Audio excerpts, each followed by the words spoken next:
My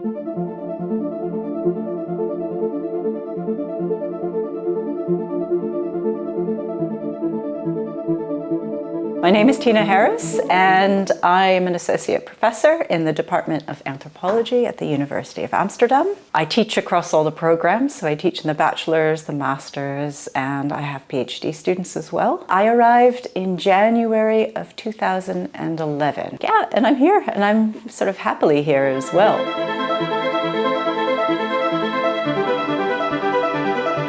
I took a job in New York. I worked in advertising for a while. I hated it because I was too critical of the advertising campaigns.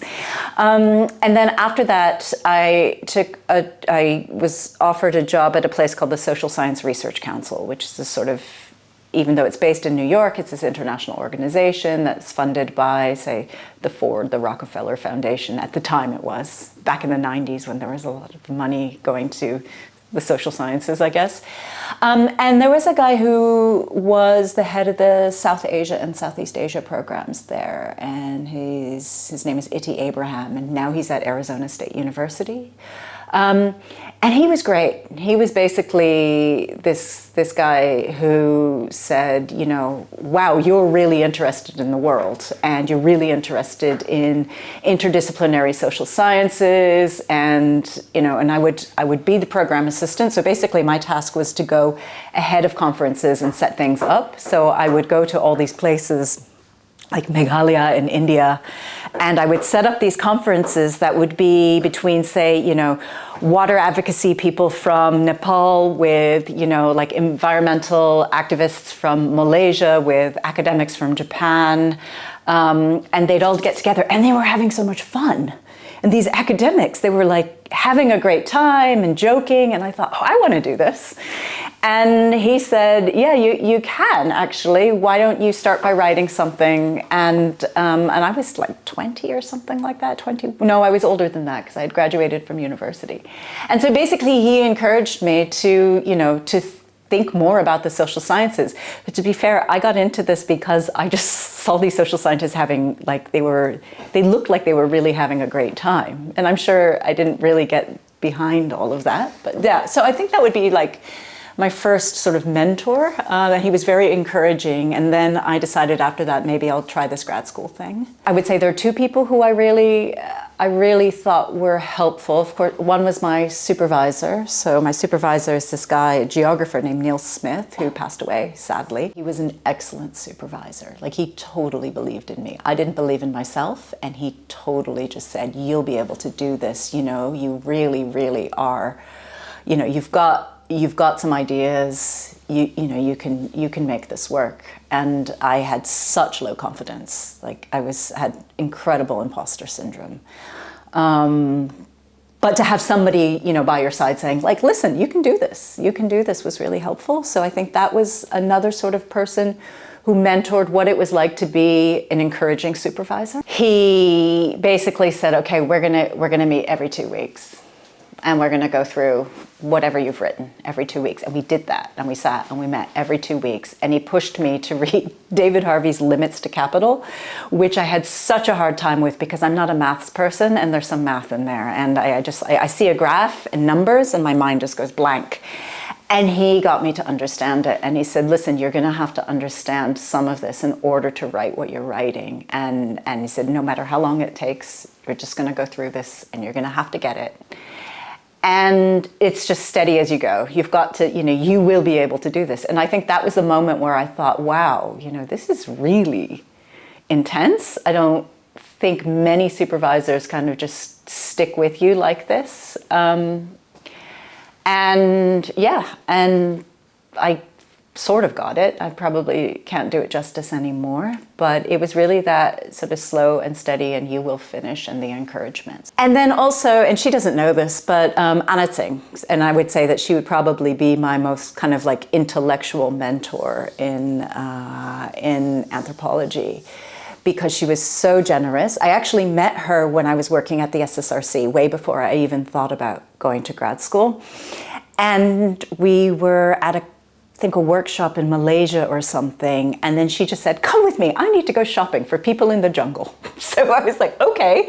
And so we went out and we were looking for like particular kinds of baskets and things that she was going to take with her to Indonesia to bring to, you know, all her friends.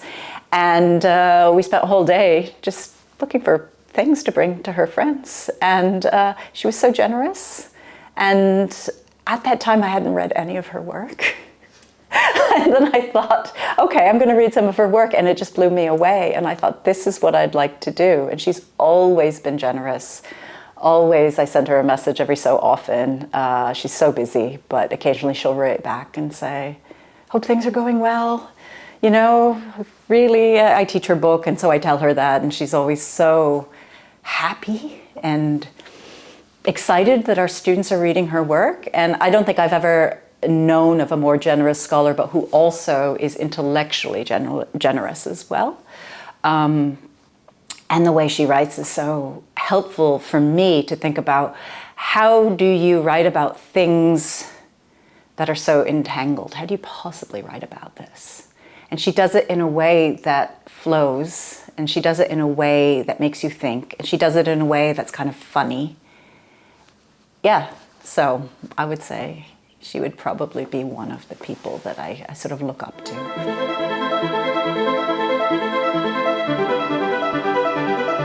Over the past 5 years or so, I've really thought, again, what am I doing? Why am I, you know, why am I in this discipline that is so rich and wonderful, but isn't kind of known, in quotes? So how do I change that? And that's when, and Jorge knows about this very well, that's when I decided, okay, I'm going to write my next book. Single-authored book is not going to be for an anthropological audience at all. So that's kind of what I decided to do, was sort of shift my writing, at least my single-authored writing. I still write articles, but I do articles collaboratively. So that was a real shift where I decided, okay, I'm going to make this decision now to write articles with colleagues and friends who I get along with and I like, and I know we can do some great things together. And that will be in the standard sort of jargony academic style, maybe. Or at least as little jargon as possible, but sometimes, depending on who you're writing with, it gets a little. But for my own stuff, my own single-authored sort of monographs, I guess, I'm not going to write for an anthropological audience, nor am I going to write for an academic audience at all. But I'm going to put some anthropology in there, whether or not the audience will know it or not. Maybe it will be interesting, and maybe it will reach a wider audience. So I'm using a lot of my research now as the basis for a book that's incredibly personal, incredibly difficult, but it's almost disguised as a non-anthropology book. I think another shift was when I changed regions and changed fields. I didn't change regions, I changed fields. And this was maybe about 10 years ago. Let's see, when is it now? Yeah, about 10 years ago. So my original research was on trade in the Himalayas, on border openings and closings between Tibet, Nepal, and India, and traders that brought goods across these borders. And that was my whole PhD dissertation research. A lot of it was involved in Tibet prior to 2008, which is when there were a number of protests, and for political and sensitive reasons. The university I was with and the universities in Tibet basically cut ties, and they had to for political reasons. So I didn't go back.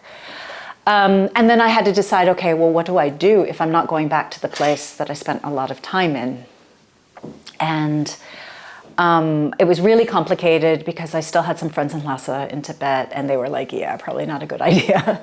And I didn't want to get anybody in trouble for being a foreign researcher going there. And vice versa, it would have been difficult, I think, to continue. Even though my research actually wasn't, quote, political, it was about trade, but still, at that time was not a great time to do research. So in shifting, I had to decide, okay, what am I going to do? And I had a colleague of mine say, well, what are you doing? Because, you know, I'm not Tibetan. I might be from Asia, but I'm not from that region. And I started feeling a little bit more uncomfortable about doing research in the Himalayas, which is a region that I'm not from necessarily. And there are such great junior researchers, not like junior as in young, but junior as in, you know, doing research in this area, from the area. And I thought, it's just not my time anymore.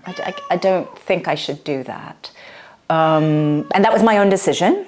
And when I do go back, people do say, well, come on, you know, you have written on here, you do kind of know it, don't you? And I'm like, yeah, I do know a bit of it, but I still don't feel like it's my time anymore. So the shift was, that's when I shifted to doing research on aviation, which sort of overlaps with infrastructure and borders and trade in some sort of ways, but I decided to completely shift fields.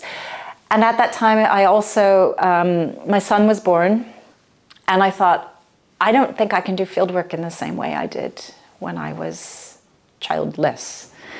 I can't go for months at a time.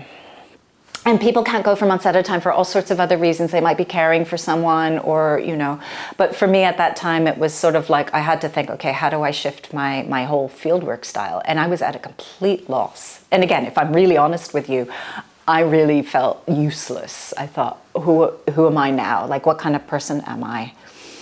Like, am I a researcher? Am I a mother? Am I, like, where are my priorities? And I thought, I can't do research the same way I used to, and I can't be a parent the same way everybody else is. So what do I do? And so I thought maybe I will just shift to this field of aviation where I could stay in Amsterdam. It's also a lot of English is used depending on who you speak to, air traffic controllers, pilots, most of them, you know, will speak English. So the language wasn't really an issue with those groups necessarily. Of course, it helps to know the language, you know, where you are. So I thought, okay, maybe this is a theme or a field that I could shift to where I can really go to many different places for short amounts of time, rather doing this in-depth research in the Himalayas, 6 months at a time, years at a time. And that was one shift.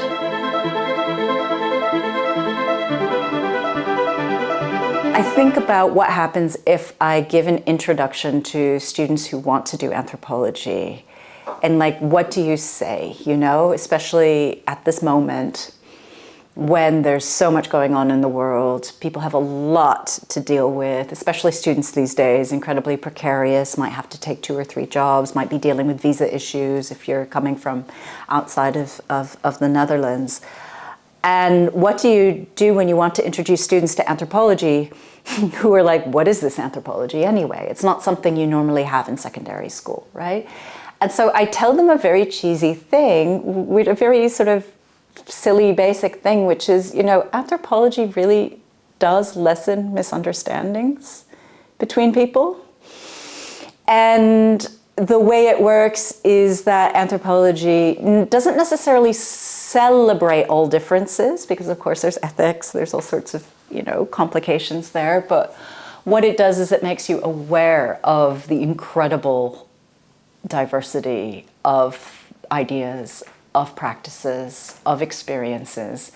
And once you know that, and once you can teach yourself to maybe not so much put yourself in the shoes of another person, but to really kind of think from that perspective, it does give you skills later on. If you are dealing with very difficult, tense political situations, or if you want to actually make a change, to have that, I mean, some people call it empathy. I guess it's empathy in some sort of way, but have that awareness and willingness to go to those different perspectives.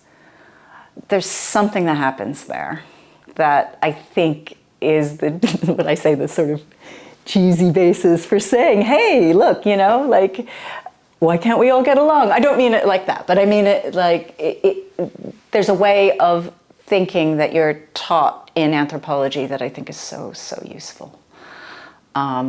And just to be aware of all the differences and all the different kind of, you know, experiences that are not your own is great. You go somewhere else and you're like, okay, they're doing something. What are they doing here? Let's figure it out. And to kind of approach that with an open mind rather than, I don't like that. And of course you don't have to like it, but you can have that little sort of switch to be open.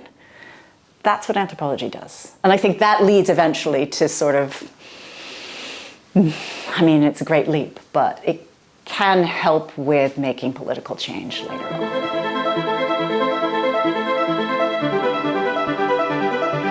This aviation thing has been really a love of mine for a while. My mom was a flight attendant for a short period of time, so there's a sort of personal connection, I guess. I love flying. I'm not ashamed to admit that, but I also know how damaging it can be. So there's a struggle there, that tension, and I think it's worth working with that if I am studying the industry and people who work in the industry. So one of the projects I'm working on now, or an article that I'm working on now, is on conflict zones in the air. So, for example, around like Eastern Europe, where the Russia-Ukraine war is going on, what happens is that commercial airline pilots encounter GPS interference from GPS jammers and spoofers in that region, and that actually does something to commercial, just regular, say, Finnair or SAS flights that fly in that region. And the pilots have to deal with this. And they have all sorts of backups and so forth, but they have to deal with this. And this is a result of the increasing digitalization of the flight deck, of aviation, of everything. And the thing is, what really the only way to deal with it right now, is to deal with the backups, but also to have analog backups, to have non-digital backups. And that whether or not that's instruments or instruments in the aircraft, or dealing with paper maps, which people have to revert to sometimes if the GPS goes out, just to have as a backup, that I'm really interested in. So I'm interested in, through aviation, how can we look at increasing digitalization and how people are dealing with increasing digitalization. And now I think there's this sort of in-between moment that's happening where technology is not going to fix it yet. More technology is not going to fix it yet. And in fact, that might make it even more sort of unstable and volatile. So I'm writing an article with a colleague of mine named Jussi Lane from Finland about that. I'm part of a group of people led by this sort of finance economist anthropologist named Janet Reutman, who's written some great stuff, but she just got this Australian Research Council grant to deal with the topic of shadow money, so tokenization, crypto, etc., and how it works in practice. So this is almost like a qualitative research on how kind of value is tokenized in practice. And then she asked me to join in because I'm supposed to be doing the fieldwork for one of the case studies, which is on airline miles, and how airline miles might be turned into NFTs, non-fungible tokens, and other sorts of, quote, shadow money. And I am absolutely fascinated by this, but aviation is sort of my field. The financial stuff is a little less my field, so it's like the learning curve is going to be like this when the project starts. So the project starts next year. We'll see what happens. I have to learn a lot and do field work on something that, it's going to be a real challenge, I think. And then there's the book. It is about what happens when you love something, but you realize that it's damaging. And that's the parallel with all the aviation research. I've met people around the world that love flying, that fly, who are pilots, who are technicians, who are maintenance people, who love aviation and love flying, but they do know that there's issues with it. They're trying to fix it. So what do you do? If it's your career, your life, and there are aspects of it that are damaging. That's one story, but the parallel story is a very personal story of something that happened to me that was incredibly, incredibly damaging, but I didn't know it was damaging. So, I've got maybe about 6 chapters drafted, but it's got a long way to go. So that's what I'm going to be spending the next, after January, the next 5 or 6 months working on.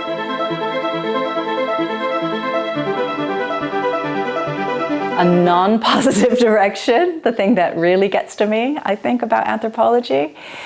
And maybe again, this is a personal thing, but I am so tired of jargon, and I am so tired of turns. Like the ontological turn, the mobilities turn, the whatever. There's so many turns in anthropology that I just think, these are fads, these are trends. That's wonderful. And I think it's great to see theory going in a new direction, or what people think of as a new direction. But what if you're somebody who's been studying like the history of religion this entire time and it's not your turn? Of course it's your turn, it's everybody's turn. And that really bothers me. So that's one thing that I think maybe we can kind of be a little less serious about turns.